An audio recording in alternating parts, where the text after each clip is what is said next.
అంటే ఈ రంగాల్లోకి అంటే ఏంది హరితం అంటే గ్రీనరీ అన్నమాట.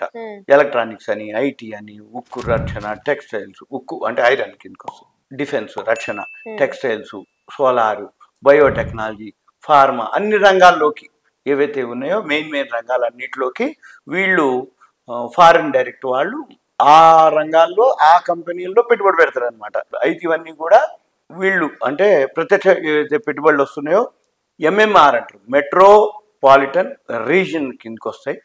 ఇవన్నీ కూడా ఒక్కొక్క రీజన్ ఏదైతే మెట్రోపాలిటన్ రీజన్ ఉందో MPR, MMR Mumbai metropolitan, Mumbai metropolitan region MMR, పూణేకు 6 లక్షల కోట్లు, విదర్భకు 5 లక్షల కోట్లు, ఉత్తర మహారాష్ట్ర అంటే నార్త్ మహారాష్ట్రకి 30,000 కోట్లు, మరట్వాడా అది మ్యానుఫ్యాక్చరింగ్ హబ్గా చేస్తారన్నట్టు. ఇప్పుడు నెక్స్ట్ దానికోసానికి 20,000 నుంచి 25,000 కోట్ల రూపాయలు వస్తాయన్నమాట. దానికి వస్తాయని చెప్పడం జరిగింది.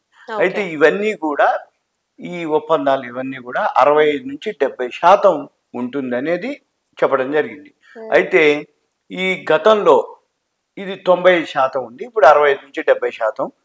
మళ్ళీ వీటితో పాటు మహారాష్ట్రాని ఏఐ ఆర్టిఫిషియల్ ఇంటెలిజెన్స్లో ముందు వరుసలో ఉంచుతాము అని ఆయన ఎవరైతే ఫడ్నవీస్ మహారాష్ట్ర సీఎం ఉండో అందరూ కూడా ఏఐ గురించి మాట్లాడుతారు.